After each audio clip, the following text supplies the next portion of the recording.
The price of XRP is about to drop. I have a lot of confidence in this, and I will discuss it in today's video.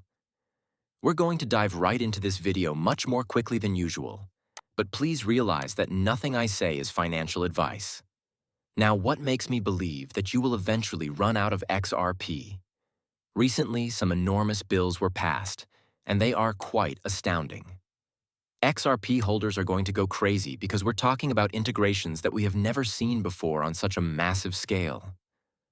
Additionally, there are a number of other extremely bizarre geopolitical events taking place globally at the moment, which I believe will also have an impact on this. There are a lot of reasons why this bull run is going to be completely ridiculous. I'll give you a brief explanation of why. Thus, we are witnessing an extremely intriguing pattern. According to CNN, the nation of Israel has plans to attack Iranian nuclear facilities, which has caused oil prices to reach over $64 per barrel. Thus, there are still many international conflicts still taking place. Russia and Ukraine are still at odds. These nations are currently at odds with each other in Iran, India, and Israel.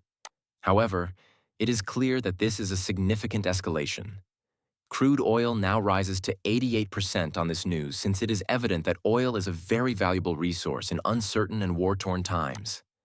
This will therefore have a significant impact on Bitcoin, XRP, and other assets that are regarded as stores of value. Which brings me to gold, which shot up to $60 in a few minutes without any significant news except, of course, that Israel was intensifying its war on another nation.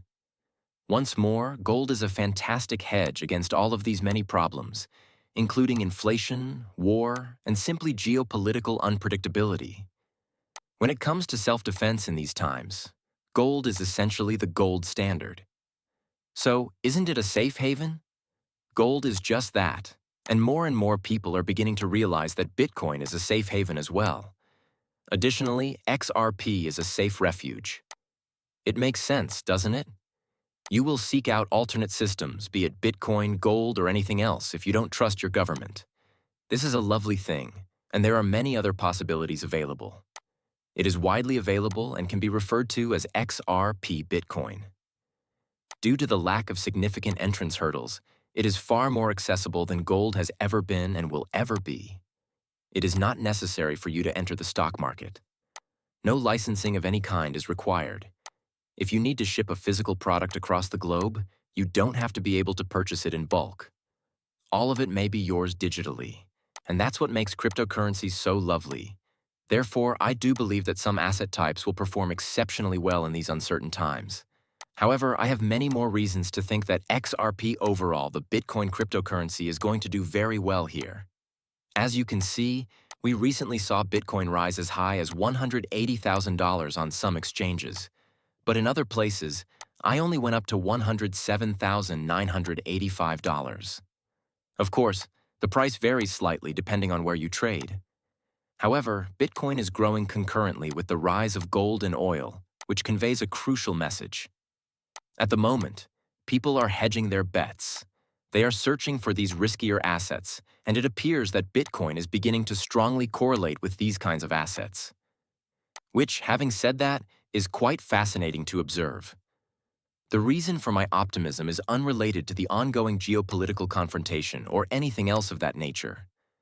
That will undoubtedly have a significant role in the future price action. However, it's more concerned with cryptocurrency assets, regulation, and what we're going to cover in a bill that was recently enacted. Before we do that, though, I want to share some comments from Paul Atkins, the head of the SEC, who had a very important message for all of you present today. Creating a logical regulatory framework for the markets for cryptocurrency assets that lays out precise guidelines for their issue, custody, and trading, while also discouraging lawbreakers, will be a top goal of mine as chairman. For investors to be protected from fraud, there must be clear guidelines. Definitely. And I believe that the cryptocurrency sector has been clamoring for this for a while. For a very long time, there have been no clear laws or regulations pertaining to cryptocurrency assets. And to be honest, it's a difficult task. However, this is amazing for all cryptocurrencies and innovations. This is the last nail in the coffin that will enable the integration of XRP into financial institutions. This is the last phase. And I can practically promise it when this is revealed. Individuals will be eager to work with XRP in a variety of applications. As a result, I believe that after this, we will have much closer ties with banks. We will likely have much closer ties to big organizations and individuals involved in cross-border payments and transactions. This is really exciting to me. This is the most crucial factor of all, and this is the only thing that was actually preventing many businesses from moving forward because they didn't want to be scrutinized by the SEC for having ambiguous regulations. Since there aren't any clear regulations, it goes without saying that no business wants to be sued and have to fight a multi-billion-dollar lawsuit. However, that will no longer be the case, and we will have explicit regulations. Guess what, though? Yes, that will greatly simplify matters. And seeing it makes me very happy. Having stated that, I want to talk about what I'm most enthusiastic about. The biggest issue going on that, in my opinion, isn't receiving nearly enough attention. All right, that is the act of genius. According to predictions, there will be a substantial demand for U.S. Treasury bonds by the end of the decade.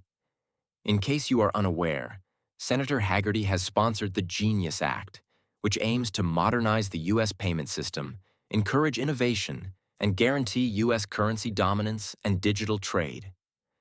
I want you all to take a moment to reflect. For what reason has the Trump family been so adamant? In particular, Eric Trump. The USD1 is their stable currency and is owned by World Liberty Financial, correct? What will that steady coin do now? It will purchase U.S. Treasury securities.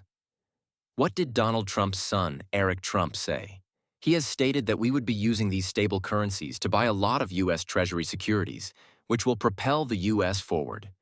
This is how the U.S. basically improves its position, isn't it? All across the world, we will have reliable coins.